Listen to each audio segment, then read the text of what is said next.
વંદે માતરમ મિત્રો, આપણે નિયત સંકલનમાં નેક્સ્ટ આગળ રીત આપણે જોઈએ અને એ રીત જોઈએ એના પહેલા એક વ્યાખ્યા છે જે મને તમને આગળ આપણે જોઈ ગયેલા છીએ, આગળ એટલે 11માં જોઈ ગયેલા છે વિધેયમાં.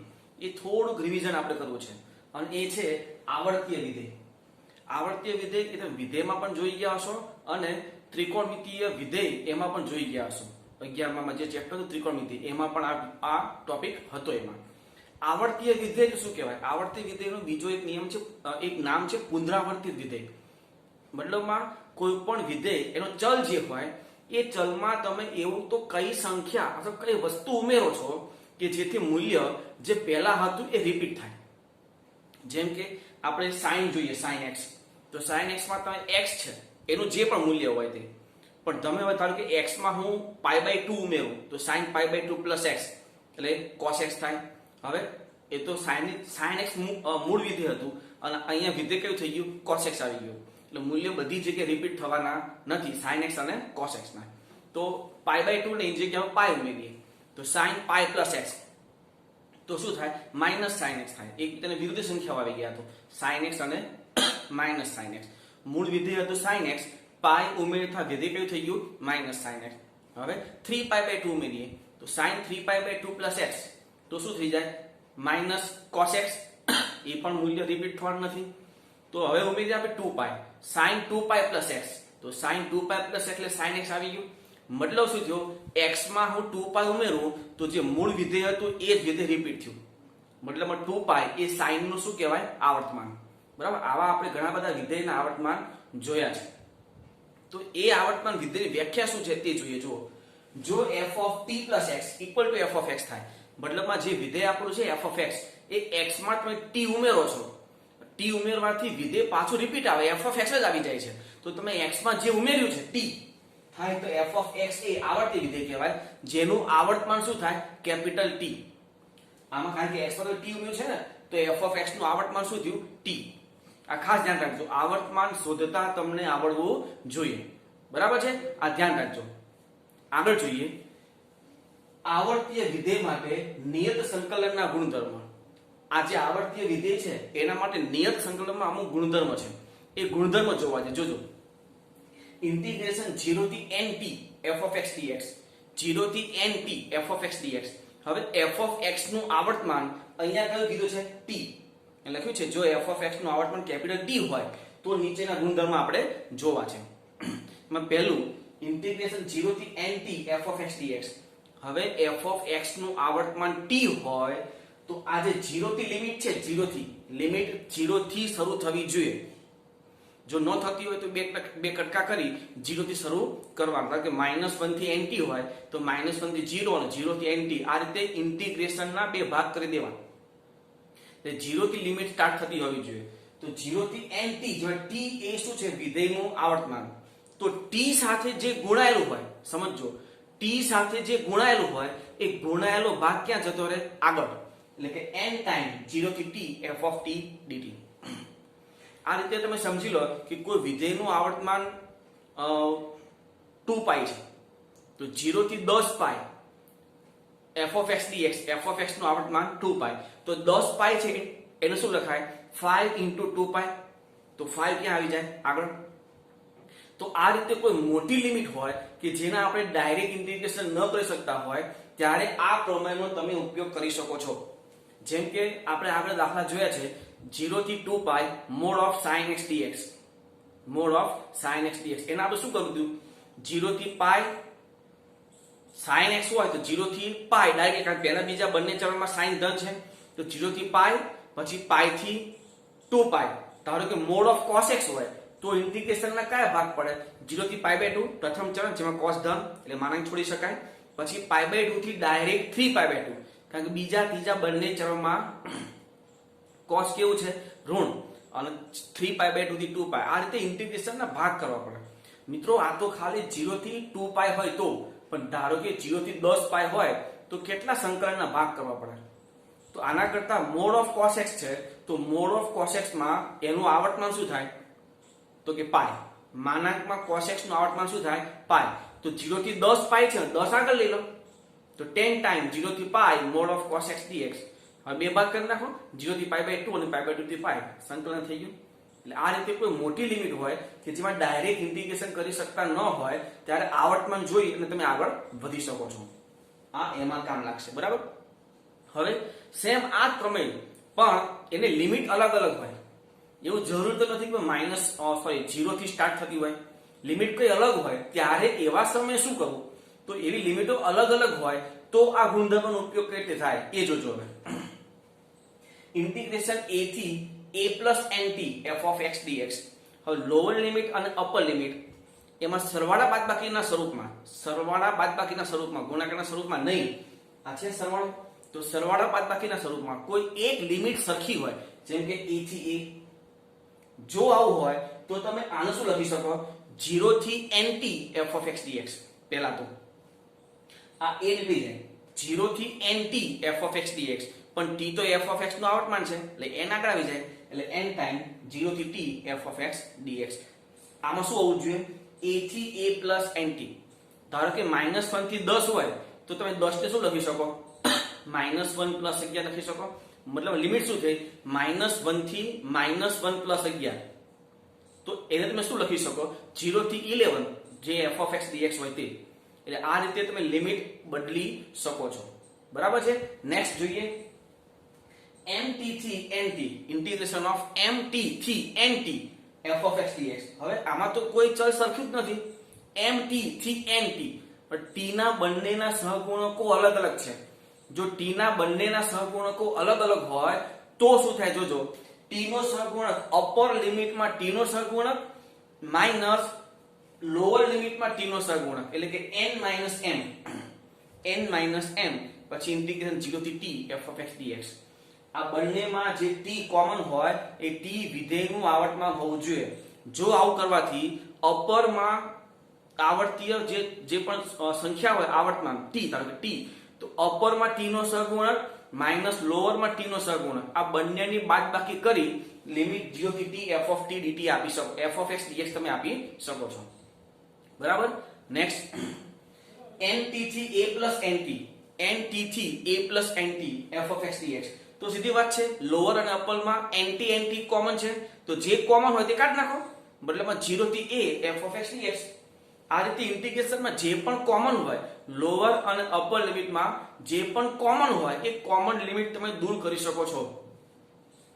nt થી a plus nt f of x dx, તો બંનેમાં nt સરખું છે, તો 0 થી a f of x dx. આ રીતે પણ તમે લિમિટ બદલી, ઇન્ટિગ્રેશન લિમિટ બદલી શકો છો. Next integration a plus nt થી b plus nt f of x dx. તો આમાં પણ એ જ છે, લોઅર લિમિટમાં અને અપર લિમિટમાં કોમન કયું છે, nt. તો nt કાઢી નાખો, તો 0 થી a f of x dx. બરાબર. જે કોમન હોય તે કાઢી નાખવાનું.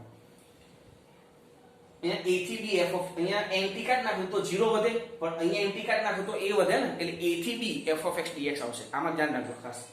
હવે અહીંયા a થી b plus nt f of x dx. Lower અને અપર લિમિટમાં કોઈ ચેન્જ નથી, કોઈ સરખું નથી, સેમ પદ નથી. તો શું કરવાનું, ઇન્ટિગ્રેશનના ભાગ કરી નાખો, a થી b f of x dx અને 0 થી nt f of x dx. પણ nt માં f of x નું આવર્તમાન તો t છે, તો n આગળ, એટલે a થી b f of x dx અને પ્લસ n ટાઈમ 0 થી t f of x dx. એટલે આ જે ગુણધર્મ છે બહુ અગત્યના છે, એનો કઈ રીતે ઉપયોગ થાય એ જોજો. હવે તો 0 થી 4 પાઈ mod of cos x dx, એટલે તો mod of cos x નું આવર્તમાન શું થાય, પાઈ. sin cos આ બધાના માનાંકના ભાગ, બધા કોઈ પણ માનાંક વિધેય હોય, mod of sin, mod of cos, mod of cosec, mod of sec, mod of tan અને mod of cot, આ તમામ માનાંકમાં ત્રિકોણમિતીય વિધેય હોય તો એનું આવર્તમાન હંમેશા પાઈ થાય છે. તો આમાં 0 થી 4 પાઈ, તો પાઈ નો સહગુણક 4 છે, ગુણધર્મ પ્રમાણે 4 આગળ આવી જાય, 0 થી 4 into 0 થી પાઈ mod of cos x dx. હવે આના બે ભાગ કરી શકો છો. જો બે ભાગ ન કરવા હોય તો આપણી પાસે એક બીજો પ્રમેય હતો, f of lower plus upper minus ચલ equal to f of x આવી જાય તો જે લિમિટ હોય એના બે સરખા ભાગ કરવાના. ફરીથી lower plus upper minus ચલ equal to વિધેય પાછું આવી જાય તો જે લિમિટ હોય એના બે ભાગ કરી નાખો. તો આમાં lower plus upper એટલે પાઈ minus x એટલે પાઈ minus x, આમાં cos x ની જગ્યાએ પાઈ minus x મૂકો તો mod of cos pi minus x એટલે કે mod of minus cos x. પણ માનાંક હોવાથી માઇનસ તો દૂર થઈ ગયું એટલે મોડ ઓફ cos x આવી ગયું એટલે વિધેય પાછું રિપીટ થયું જે લિમિટ હતી એ લિમિટના બે ભાગ કરી દીધા ડબલ કરી નાખવા 2 ટાઈમ કરીને તો 4 * 2 ઇન્ટિગ્રેશન 0 થી π/2 mod of cos x dx હવે આ તો પ્રમેય ચરણ થઈ ગયું 0 થી π/2 પ્રથમ ચરણ તો પ્રથમ ચરણમાં cos ધન છે તો એક ટાઈમ 0 થી π/2 cos x dx cos નું સંકલન sin x 0 થી π/2 લિમિટ મૂકી દો sin π/2 એટલે 1 અને sin 0 એટલે 0 એટલે 1 - 0 એટલે 8 આન્સર પણ મિત્રો આ જે છે તમે એના ચરણ પ્રમાણે ભાગ કરો તો કેટલા ભાગ થાય પહેલું ચરણ પછી બીજું ત્રીજું ચરણ સાથે લો પણ ત્રીજું ચરણ આ તો ખાલી થયું 0 થી 2π પાછું 2π થી 4π પાછા ભાગ કરવાના પણ એના કરતા આપણે પ્રમેયનો ઉપયોગ કર્યો બહુ શોર્ટમાં દાખલો થઈ ગયો એટલે આ જે ગુણધર્મ છે એ ગુણધર્મ બહુ અગત્યના છે ધ્યાન રાખજો ખાસ બરાબર છે નેક્સ્ટ 0 થી 25 e⁻x - પૂર્ણાંક ભાગ x આ જે x - પૂર્ણાંક ભાગ x છે એને ફ્રેક્શનલ પાર્ટ પણ કહેવાય એટલે કે અપૂર્ણાંક ભાગ પણ કહેવાય અને અપૂર્ણાંક ભાગનું આવર્તમાન 1 થાય આ ખાસ તમે ધ્યાન રાખજો અપૂર્ણાંક ભાગ અથવા x - પૂર્ણાંક ભાગ x એનું આવર્તમાન 1 થાય હવે જો આવર્તમાન 1 હોય તો 0 થી લિમિટ તો સ્ટાર્ટ થઈ છે ઉપર 25 * 1 કહેવાય તો 25 ક્યાં આવી જાય આગળ તો 25 * 0 થી 1 e⁻x - પૂર્ણાંક ભાગ x પૂર્ણાંક ભાગ x 0 થી 1 માં પૂર્ણાંક ભાગ x શું થાય 0 એટલે e⁻x dx આનું સંકલન e⁻x નું સંકલન e⁻x 0 થી 1 તો 25 કૌંસમાં e - 1 નેક્સ્ટ ઇન્ટિગ્રેશન -5 થી 5 f(x) dx જ્યાં f(x) એ શું છે મિનિમમ ઓફ અપૂર્ણાંક ભાગમાં x + 1 અને અપૂર્ણાંક ભાગમાં x - 1 હવે ફ્રેક્શનલ પાર્ટ x + 1 અને ફ્રેક્શનલ પાર્ટ x - 1 આ બંનેમાં જે નાનું હોય મિનિમમ જે નાનું હોય એ આપણું વિધેય છે પહેલા તો આ બંને ચેક કરવું હોય તો એના માટે એક કામ કરીએ ફ્રેક્શનલ પાર્ટમાં જે પણ પૂર્ણાંક સંખ્યા આવે એ દૂર થઈ જાય એટલે ફ્રેક્શનલ પાર્ટ ઓફ x + 1 એને ફક્ત લખાય ફ્રેક્શનલ પાર્ટ ઓફ x અને ફ્રેક્શનલ પાર્ટ ઓફ x - 1 એને પણ લખાય ફ્રેક્શનલ પાર્ટ ઓફ x જે પણ પૂર્ણાંક સંખ્યા હોય એ પૂર્ણાંક સંખ્યા શું થઈ જાય દૂર થઈ જાય હું ફરી બોલું છું fractional part of x + n જ્યાં n બિલોંગ્સ ટુ z હોય તો તમે લખી શકો છો ફ્રેક્શનલ પાર્ટ ઓફ x અપૂર્ણાંક ભાગમાં x + n = અપૂર્ણાંક ભાગમાં x જો n belongs to capital Z આ ખાસ ધ્યાન રાખજો નિયમ છે ફ્રેક્શનલ પાર્ટનો બરાબર છે તો અહીં f(x) જે આપ્યું છે તે તો અપૂર્ણાંક ભાગમાં x કહેવાય આ પણ અપૂર્ણાંક ભાગમાં x કહેવાય બંને સંખ્યા સરખી જ થઈ તો મિનિમમ શું હોય એ પોતે જ હોય હવે -5 થી 5 f(x) dx હવે આમાં અપૂર્ણાંક ભાગ x એટલે x - પૂર્ણાંક ભાગ x થાય પૂર્ણાંક ભાગ x મેળવવો હોય તો લિમિટ કન્ટિન્યુ હોવી જોઈએ -5 થી 5 ને 0 થી 1 1 થી 2 આ રીતની હોવી જોઈએ તો થોડુંક આપણે એમાં એડજસ્ટમેન્ટ કરી જોજો તો -5 થી 5 f(x) ની જગ્યાએ -5 થી 5 અપૂર્ણાંક ભાગમાં x dx હવે આ જે પ્રમેય હતો આપણી પાસે આ અંશ ને છેદમાં લિમિટ અલગ અલગ હોય તો અપર માઇનસ લોઅર ઇન્ટિગ્રેશન 0 થી 1 મતલબ જેનું આવર્તમાન હોય તે આ અપૂર્ણાંક ભાગ છે તો અપૂર્ણાંક ભાગનું આવર્તમાન 1 થાય તો અહીંયા -5 થી 5 બંને આને -5 * 1 કહેવાય આને 5 * 1 કહેવાય તો શું લખાય upper limit minus lower limit integration 0 થી 1 અપૂર્ણાંક ભાગ x dx આ થશે 10 0 થી 1 આને લખાય x - પૂર્ણાંક ભાગ x 0 થી 1 નો પૂર્ણાંક ભાગ એટલે 0 વધ્યું x નું સંકલન x²/2 0 થી 1 1 મૂકી દો આ 2 2 કેન્સલ એટલે 5 આન્સર નેક્સ્ટ ઇન્ટિગ્રેશન -2π થી 5π cot inverse of tan x મિત્રો આ જે ગુણધર્મ છે ને આ ગુણધર્મનો ઉપયોગ કઈ રીતે થાય છે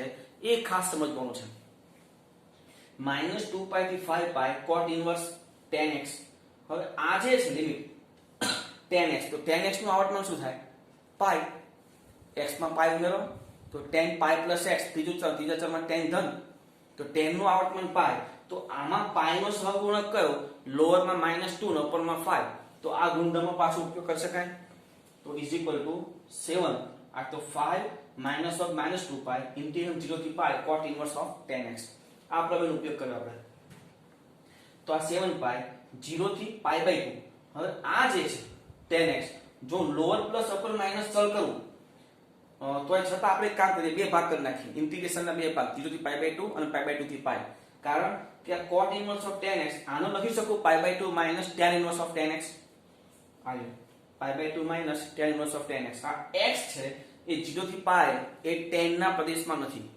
તો આપણે બે ભાગ કરી નાખીએ. 0 થી પાઈ બાય 2 આની જગ્યા પર pi by 2 minus tan inverse of tan x plus pi by 2 થી pi by 2 minus tan inverse of tan x. હવે આ x ની લિમિટ 0 થી પાઈ બાય 2 થઈ ગઈ, તો 0 થી પાઈ બાય 2 એ તો tan ના પ્રદેશમાં છે, તો આ તળે થાય. શું થાય? આ તળે. તો શું વધે અહીંયા? પાઈ બાય 2 માઇનસ x, તો અહીંયા છે જો ઇક્વલ ટુ 7 પાઈ 0 થી પાઈ બાય 2, અહીંયા વધશે pi by 2 minus x dx. હવે અહીંયા પાઈ બાય 2 થી પાઈ એમાં આ વિધેયને મારે તદેવ બનાવવું હોય, તદેવ, તો શું લખાય? જો x ની કિંમત પાઈ બાય 2 થી પાઈ. હવે એમાં તમે પાઈ x બાદ કરો, પહેલા સોરી માઈનસ વડે ગુણો, ફરી પાઈ બાય 2 થી પાઈ એમાં માઈનસ વડે ગુણો, તો માઈનસ પાઈ બાય 2 થી સોરી માઈનસ પાઈ થી માઈનસ પાઈ બાય 2. હવે પાઈ બાય 2 ઉમેરી દો તો માઈનસ પાઈ બાય 2 થી 0, તો એ ચોથા ચરણ થાય. ચોથું ચરણ tan ના પ્રદેશમાં છે, એક એક થતા પ્રદેશમાં છે.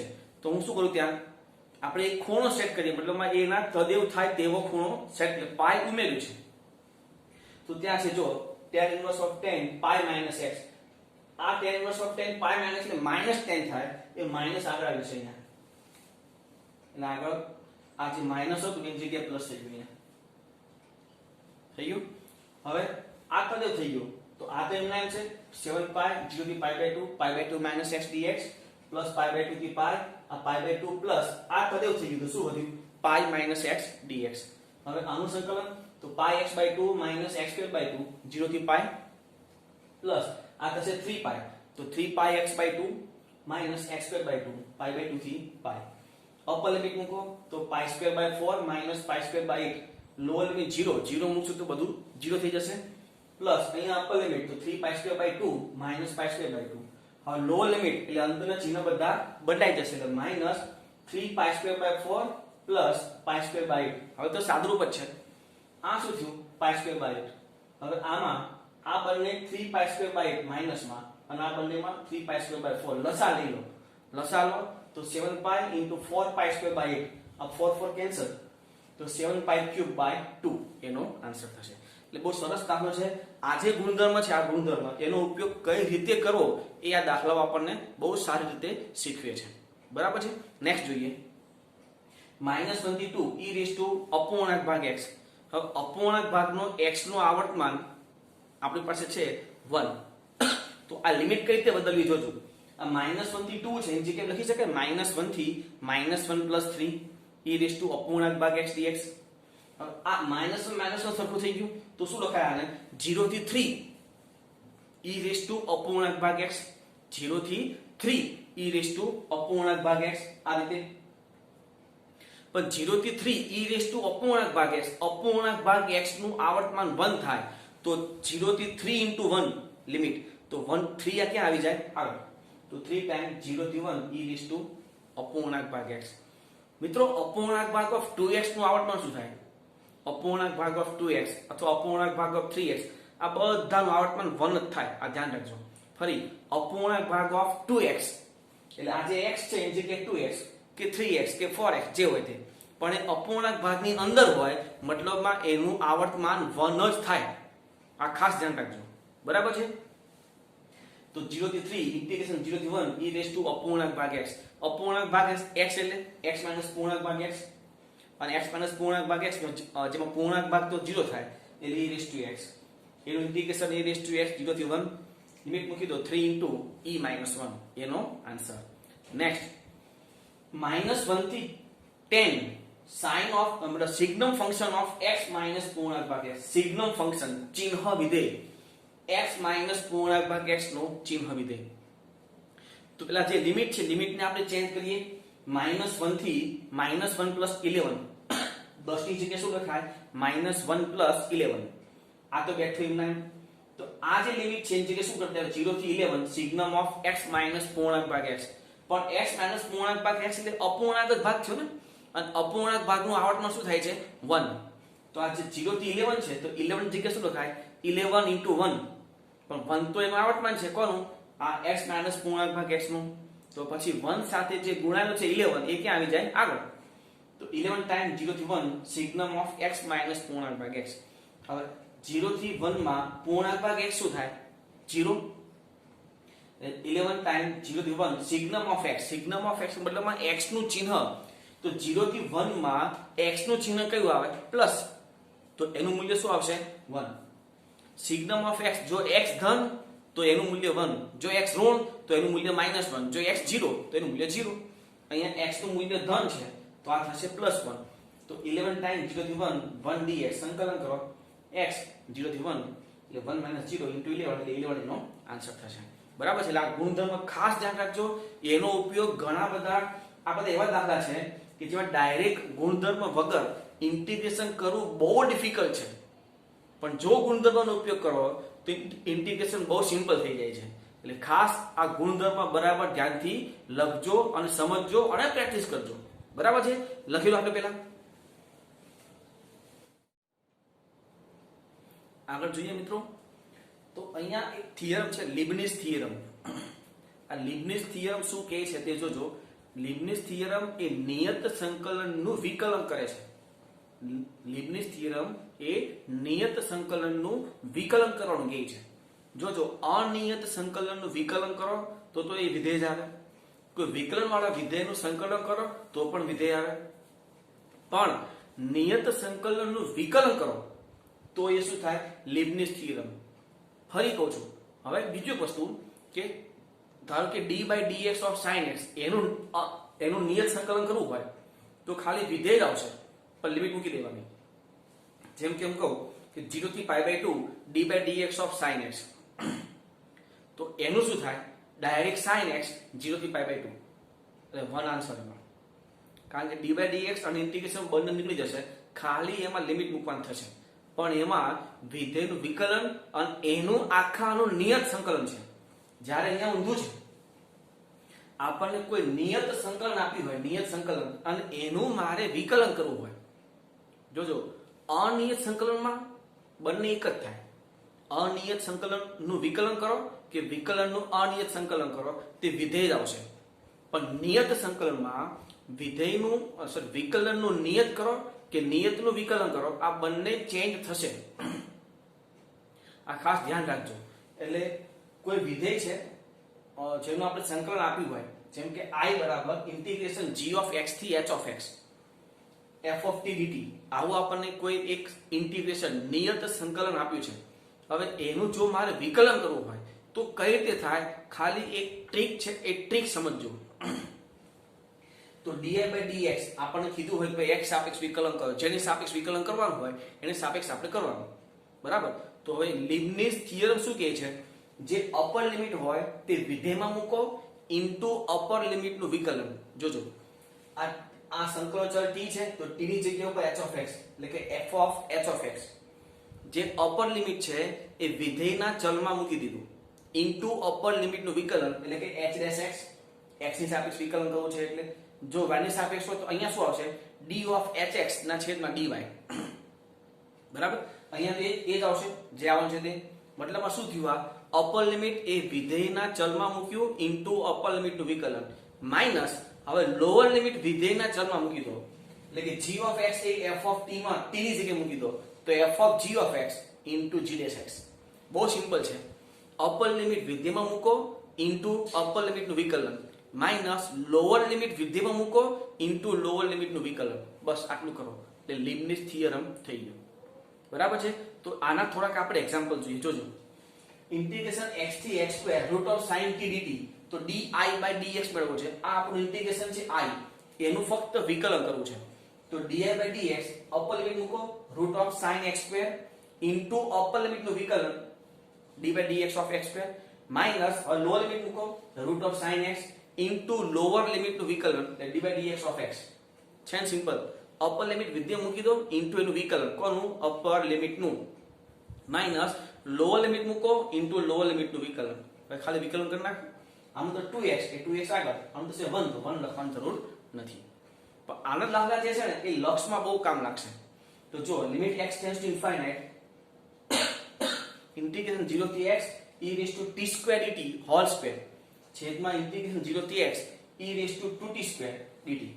તો પહેલા આપણે શું કરીએ? અંશને છેદમાં એર હોસ્પિટલનો ઉપયોગ કરીએ. તમે આમાં લિમિટ મૂકશો ને x ની જગ્યા ઉપર ઇન્ફાઇનાઇટ, તો ઇન્ફાઇનાઇટ બાય ઇન્ફાઇનાઇટ થશે. તો આપણી પાસે લાપિટલ એટલે કે એલ હોસ્પિટલ રૂલ્સ છે. વિકલન કરો અંશને છેદમાં, અંશનું અંશમાં, છેદનું છેદમાં વિકલન. તો limit x tends to infinite 2 time integration 0 થી x e raise to d square dt into જે અંશમાં છે x, એ x આમાં મૂકવાનું. ફરી જોજો, પહેલા ઘાતનું વિકલન થયું, ઘાત આગળ, ઘાતમાં એકનો ઘટાડો. હવે અંદર જે પદ છે એ અંદરના પદનું વિકલન કરો ને, તો અંદરનું પદ તો નિયત સંકલન છે. તો નિયત સંકલનનું વિકલન શું થાય? પેલા ચલ મૂકી દો, e raise to x square into x નું વિકલન તો કે 1 માઈનસ લોઅર લિમિટ જો કોન્સ્ટન્ટ હોય. સમજો, લોઅર લિમિટ જો કોન્સ્ટન્ટ હોય તો લિમિટ તો મૂકશો, પણ એનું વિકલન કરશો શું આવશે? 0. તો લોઅર લિમિટ મૂકવાની જરૂર નથી. ફરીથી જો લોઅર લિમિટ આમાં મૂકું તો e રેઝ ટુ 0 ઇન્ટુ 0 નું વિકલન 0, એટલે એ આપણે અહીંયા લખ્યું નથી. બરાબર. ફરીથી આ સ્ટેપ શું છે? તો આનું વિકલન છે. ઘાત આગળ, ઘાતમાં એક ઘટાડો અને પછી અંદરનું વિકલન. તો અંદર તો નિયત સંકલનનું વિકલન આ રીતે કરી દેવાનું છેદમાં. તો x નું પેલા x મૂકી દો, e raise to 2x square into x નું વિકલન 1. 0 તો લોઅર લિમિટ કોન્સ્ટન્ટ છે, એ મૂકવાની જરૂર નથી. કારણ કે લીબનીઝ થિયરમમાં કોઈ પણ લિમિટ જો કોન્સ્ટન્ટ હોય તો એ લિમિટ મૂકવાની જરૂર નથી. કારણ કે જ્યારે તમે વિકલન કરશો, જે લિમિટ હોય, લિમિટનું વિકલન કરશો, અપર કે લોઅર જે હોય તે, એ લિમિટનું વિકલન કરશો તો એ વિકલન શું થઈ જાય? 0. એટલે જ્યાં અપર કે લોઅર લિમિટ જો કોન્સ્ટન્ટ હોય અને લીબનીઝ થિયરમનો ઉપયોગ કરવાનો હોય તો એ લિમિટ મૂકવાની જરૂર નથી. અપર હોય તો અપર નહીં મૂકવાની, લોઅર હોય તો લોઅર નહીં મૂકવાની. ડાયરેક્ટ તમે એની જગ્યા પર 0 મૂકી શકો છો. બરાબર. નેક્સ્ટ આગળ જોઈએ તો અહીંયા e raise to x square અને e raise to 2x square, એક એક વખત e raise to x square cancel થાય. એટલે અહીંયા ફરી તમે જુઓ, લિમિટ મૂકીને ચેક કરો તો ઇન્ફાઇનાઇટ બાય ઇન્ફાઇનાઇટ થાય. તો ફરીથી લાવ એલ હોસ્પિટલ તો 2 આનું વિકલન. તો પેલા અપર લિમિટ મૂકો e raise to x square into x નું વિકલન 1. લોઅર લિમિટ કોન્સ્ટન્ટ છે, એ મૂકવાની જરૂર નથી. છેદમાં આનું વિકલન e raise to x square into 2x. તો અહીંયા e raise to x square cancel, 2 cancel, વધ્યું 1 upon x. અને x ટેન્ડ્સ ટુ ઇન્ફાઇનાઇટ હોવાથી 1 upon x ની લિમિટ શું થાય? 0. બરાબર. હજી જોઈએ આગળ જો, limit x tends to 0 integration 0 થી x square cos t square dt છેદમાં x sin x. Limit change કરો, ચેન્જ શું ચેક કરીએ તો લિમિટ ચેક કરીએ તો 0 થી 0 થઈ જાય અહીંયા. એટલે 0 થઈ ગયો આખો અને છેદમાં પણ 0 થાય. બટ 0 બાય 0 સ્વરૂપ થયું. 0 બાય 0 કે ઇન્ફાઇનાઇટ બાય ઇન્ફાઇનાઇટ હોય તો તમે એલ હોસ્પિટલનો ઉપયોગ કરી શકો છો.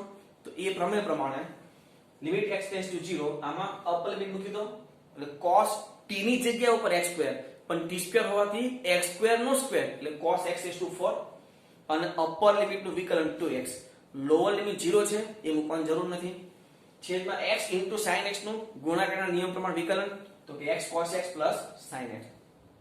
એલ હોસ્પિટલ આ x છે ને એ છેદમાં ભાગી નાખો તો ઉપર શું થાય? Limit x tends to 0 2 cos x raise to 4 છેદમાં cos x plus sin x upon x. તમે હવે લિમિટ છોડી શકો છો. x ની જગ્યા પર 0 મૂકો, ઉપર 2 ઇન્ટુ cos 0 એટલે 1 એટલે ઇન્ટુ 2 એટલે 2 છેદમાં આ 1 અને આ 1 એટલે 2 upon 2 ઇઝ ઇક્વલ ટુ 1. આ એક્ઝામ્પલનો આન્સર થશે. બરાબર છે. એટલે આ ખાસ તમે સમજજો લીબનીઝ રૂલ્સ અથવા લીબનીઝ થિયરમ જે કહો તે. નેક્સ્ટ ઇન્ટિગ્રેશન 1 upon x થી √x cos t square dt. આ આપ્યું છે dy by dx બરાબર છે. ઇન શોર્ટ સિમ્પલ x ની સાપેક્ષ વિકલન. તો આ અંદર મૂકી દો અહીંયા t ની જગ્યાએ √x એટલે √x નો સ્ક્વેર હોવાથી cos x ઇન્ટુ √x નું વિકલન 1 upon √x minus 1 upon x મૂકો તો cos 1 upon x square into 1 upon x નું વિકલન માઈનસ 1 upon x સ્ક્વેર. સાદુરૂપ છે.